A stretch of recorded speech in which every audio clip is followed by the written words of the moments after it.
देवर्षि नारद बड़े तपस्वी और ज्ञानी ऋषि थे। पुराणों के अनुसार नारद जी का जन्म ब्रह्मा जी के कंठ से हुआ था। नारद ब्रह्मा जी के मानस पुत्रों में से एक हैं। नारद जी को पहले पत्रकार के रूप में भी जाना जाता है। एक बार देवर्षि नारद को बंदर बनना पड़ा था, जिसकी रोचक कथा काफी प्रसिद्ध है।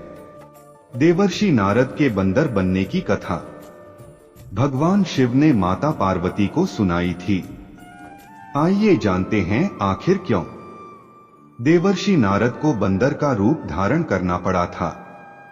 कथा के अनुसार एक बार लक्ष्मी जी के लिए स्वयंवर का आयोजन हुआ था, जिसमें सभी देवता पहुंचे थे। माता लक्ष्मी मन ही मन में भगवान श्रीहरि को पति के रूप में स्वीकार कर चुकी थीं।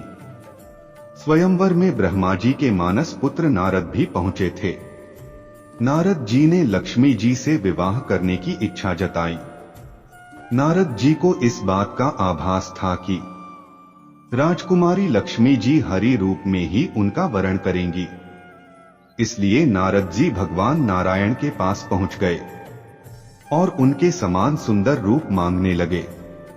विष्णु ने नारद जी को हरि रूप दे दिया।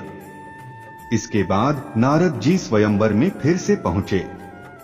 उनको विश्वास था कि लक्ष्मी जी उनके गले में ही हार डालेंगी, परंतु ऐसा नहीं हुआ। लक्ष्मी जी ने श्रीहरि के गले में ही हार डाला। इससे उदास होकर नारद जी वापस लौटने लगे। तब उन्होंने जलाशय में देखा कि उनका चेहरा बंदर जैसा नजर आ रहा है। जैसा कि हरि का एक अर्थ होता है वानर। इसलिए जब नारद जी ने विष्णु से हरि रूप देने को कहा, तब उन्होंने नारद जी को वानर का रूप दे दिया था। नारद जी को आभास हुआ कि भगवान विष्णु ने उनके साथ छल किया है।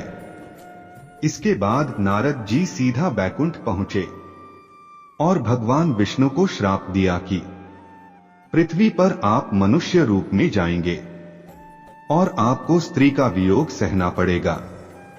इसलिए कहते हैं कि राम के रूप में विष्णु भगवान को सीता का वियोग सहना पड़ा।